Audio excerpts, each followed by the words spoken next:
Apenas uma observação, se você simplesmente abriu esse vídeo, ele faz parte de uma série onde eu faço o gabarito das provas da UQRJ, Olimpíada de Química do Rio de Janeiro, especificamente na série de vídeos, na prova aplicada em 2017.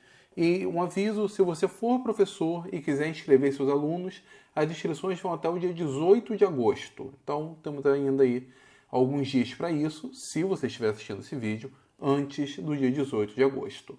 No primeiro vídeo eu comentei as questões de 1 a 5, nesse eu vou comentar as questões de 6 a 10. Vamos lá? Questão número 6. Considere as distribuições eletrônicas da tabela a seguir correspondente a átomos e elementos químicos diferentes. Então aqui nós temos o elemento X, temos uma distribuição eletrônica, o elemento Y, uma distribuição, o Z, uma distribuição e o W, uma distribuição. O elemento X está no quarto período, o elemento Z também e o elemento W também. No caso do elemento Y, ele está no terceiro período. Percebo que nós temos 7 elétrons na camada de valência, então especificamente estamos falando de um halogênio, está lá no grupo 17. No caso do elemento X, nós temos 2 elétrons na camada de valência, então ele está no grupo 2, é um metal alcalino terroso. O elemento Z tem 6 elétrons no orbital P, só que antes aqui nós teríamos o 4s2. Ele tem 8 elétrons na camada de valência, logo é um gás nobre, é o gás nobre do oitavo período.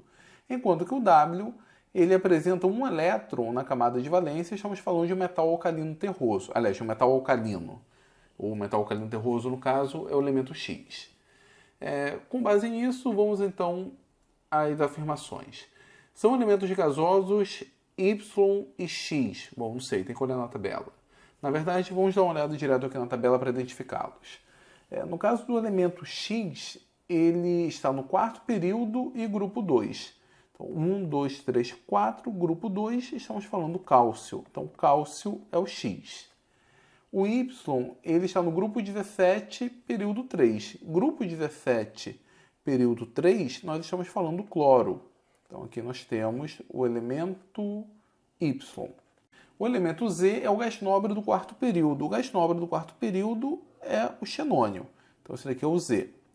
E o W é o metal alcalino do quarto período. Estamos falando, então, do potássio. Então, vamos identificar aqui em cima. Temos X igual ao cálcio. Nós temos o Y igual ao cloro. Temos o Z igual ao xenônio e temos o W igual ao potássio. Então vamos lá, são elementos gasosos o Y e o X. O Y e o X não são elementos gasosos, o X é o cálcio, ele é sólido. Então a afirmativa 1 está errada. A afirmativa 2, apresenta propriedades metálicas acentuadas Y e Z. O Y é o cloro e o Z é o xenônio, estão longe de serem metais. Então, não são elementos com propriedades metálicas, afirmativa errada. Afirmativa 3, o elemento mais eletronegativo é o Z. Bom, o elemento mais eletronegativo é o xenônio. Embora possamos considerar uma eletronegatividade para o xenônio, tanto de Pauling quanto de Millikan, ele não é mais eletronegativo que o cloro, não. E afirmativa 4, o elemento Y é mais eletronegativo que o elemento Z. Isso daqui é verdade. Portanto, a única afirmativa correta é a afirmativa 4. Então, nós temos aqui o item D como sendo o item correto para a questão 6. Vamos então para as questões 7 e 8. Só que antes das questões 7 e 8, temos esse texto aqui. Bom, pessoal, eu não vou ler o texto, tá? Vou passar direto para a questão. Considerando os átomos de urânio 238 e chumbo 207, a diminuição dos resíduos radioativos decorrentes da substituição do metal urânio pelo chumbo pode ser justificada através da estabilidade destes átomos. Assinale a afirmativa que correlaciona corretamente a estabilidade dos elementos com suas características periódicas. Então, item A, o chumbo pode ser considerado mais estável por apresentar no estado fundamental 207 partículas nucleares, isso aqui é verdadeiro, e 6 camadas eletrônicas. Se nós olharmos para a tabela periódica, de fato, o chumbo está lá no 6º período, então até aqui é verdadeiro. Já o átomo de urânio apresenta menor carga efetiva, também é verdadeiro, e composição de maior complexidade com 238 partículas nucleares. O que acontece? Esses núcleos, eles já são muito pesados, nós temos muitas partículas ali presentes. Os prótons estão ali sofrendo grande repulsão. Quanto maior for a quantidade de partículas, a princípio, mais instável será o núcleo. Como nós temos urânio com um número maior de partículas, quando comparado, por exemplo, com o chumbo, podemos assumir que o número de partículas é sim um fator que pode estar associado à maior instabilidade do urânio. Mas vamos deixar aqui de lado a questão A, vamos ver as demais. Questão B. O chumbo é um metal de transição interna de comportamento químico previsível semelhante ao carbono. Nem precisa ler o restante. Primeiro que ele não é de transição interna, ele seria um metal representativo, e embora esteja no mesmo grupo que o carbono, ele está longe de ser semelhante ao carbono. Então, a B com certeza está errada. Mas ela continua, menos estável que o chumbo, o urânio é um actinídeo, verdadeiro, e apresenta um comportamento químico particular. Na verdade, qualquer elemento químico pode ter um comportamento particular, não seria o caso apenas do urânio. Vamos para o item C. O urânio apresenta maior instabilidade por apresentar configuração eletrônica semelhante ao gás nobre do sexto período. Não, ele não apresenta configuração eletrônica semelhante ao gás nobre. Alternativa D. Por apresentar menor massa atômica, com 207 unidades, o átomo de chumbo é capaz de se degradar mais facilmente no ambiente. Já o urânio apresenta estabilidade decorrente de sua eletronegatividade elevada e, assim, provoca aumento na quantidade de resíduos radioativos. Bom, o urânio não apresenta eletronegatividade elevada, ele na verdade é um metal bem pesado. A eletronegatividade não é uma característica que deve brotar na mente quando nós falamos de urânio. E, além disso, o fato do chumbo apresentar uma menor massa atômica o faria mais estável sob esse ponto de vista. E o chumbo, de fato, é bem estável, não é o caso. A alternativa é: o urânio é um actinídeo, isso aqui é verdade, de caráter ametálico. Não é um actinídeo de caráter ametálico. Na verdade, os actinídeos apresentam um caráter metálico. Então, chegamos aqui e a questão já está errada, mas ela continua. O urânio é um actinídeo de caráter ametálico elevado e maior raio atômico que o átomo de chumbo. Sua maior estabilidade, quando comparada ao chumbo, pode ser associada à sua maior energia de ionização. Então, é mais uma questão para você, se passou na parte de ametálico e não percebeu, ficar avaliando essas propriedades, que qualquer conclusão que chegarmos não vai ser um valor exato, não vai ser um valor bem determinado. Então, olhando todas as alternativas, de fato, a alternativa A é a correta. As demais estão com certeza erradas. E a alternativa A, enfim, não explica exatamente qual a origem da estabilidade ou da instabilidade, mas ela não está errada. Então, fizemos a questão 7, vamos para a questão 8. A questão 8, assinale a alternativa que apresenta o metal com maior primeira energia de ionização do que o chumbo. Então, aqui nós temos tálio, arsênio, germânio, frâncio e silício. De cara, podemos cortar o silício e podemos cortar o arsênio, porque ele pede o metal, e o silício e o arsênio não são metais. Então, nós ficamos com o frâncio, o germânio e o tálio. Vamos comparar esses três elementos em relação ao chumbo. Vamos voltar aqui para a tabela periódica. Voltando, nós temos aqui o chumbo, o tálio está aqui, do lado dele, nós temos o frâncio aqui e nós temos o germânio aqui. O que acontece? O frâncio ele apresenta uma energia de ionização menor do que o chumbo, porque ele tem um período a mais. No caso do tálio, ele apresenta uma carga nuclear efetiva menor que o chumbo, então sua energia de ionização também é menor. No caso do germânio, como ele tem um raio menor, a sua energia de ionização é maior do que a do chumbo.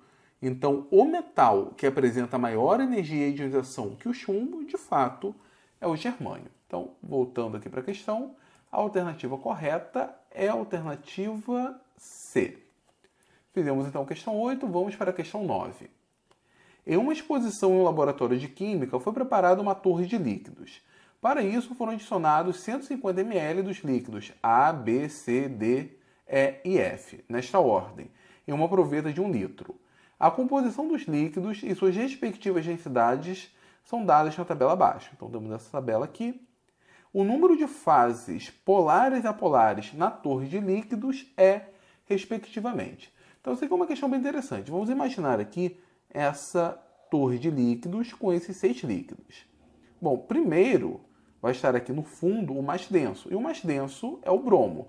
Então, o bromo vai ficar aqui embaixo, e é uma fase apolar. Depois, a fase mais densa é o CCl4, que também é apolar. Então, nós teremos aqui embaixo o bromo e o CCl4. Se por um acaso for agitado, e talvez aqui a questão esteja imaginando isso, que pelo contato ali vai existir a mistura, nós temos uma única fase entre o bromo e o CCl4. Então, aqui embaixo, a primeira fase vai ser uma mistura de A mais C e uma fase apolar.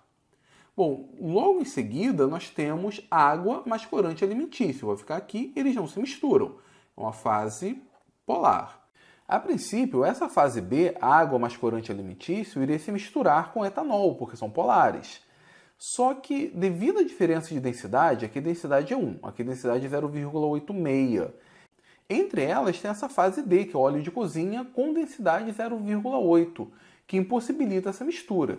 Então aqui nós temos o óleo de cozinha, com a fase apolar, com densidade 0,8.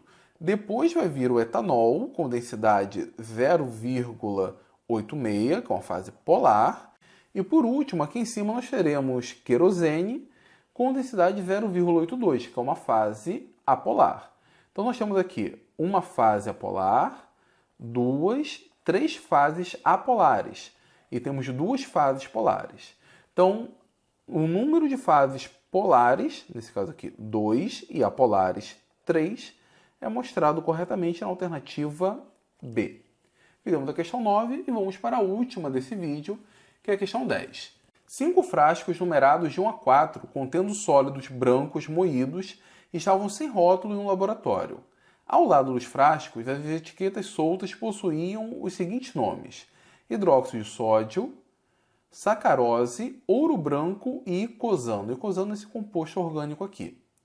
Alguns testes foram realizados para identificar o conteúdo de cada frasco. Então, nós fizemos o primeiro teste. Apenas o sólido 1 conduz corrente elétrica no estado sólido. O único que conduz corrente elétrica no estado sólido é o metal, no caso, o ouro branco. Então, o sólido 1 é o ouro. Vou colocar aqui AU. O segundo experimento. Apenas o sólido 4 conduz corrente elétrica em solução. Em solução, o único que conduz corrente elétrica aqui é o hidróxido de sódio. O icosano, se for solúvel, muito provavelmente não é, ele não conduz corrente elétrica. O ouro branco não é solúvel, sacarose é solúvel, mas não conduz corrente elétrica, forma uma solução molecular. NOH seria o único composto que iria liberar íons em solução. Então, na verdade, o composto 4 é o NOH. O sólido 2 possui o menor ponto de fusão entre todos os sólidos. Eu não sei o ponto de fusão deles, mas eu posso pressupor que esse composto orgânico apolar, o icosano, sacarose é um composto orgânico, mas apresenta ligações de hidrogênio. Então, o icosano seja o composto de mais baixo ponto de fusão. Então, nós temos aqui o icosano como sendo 2. Vou colocar aqui o C20, C20H42. E, portanto, o 3 é a sacarose. Então, SAC.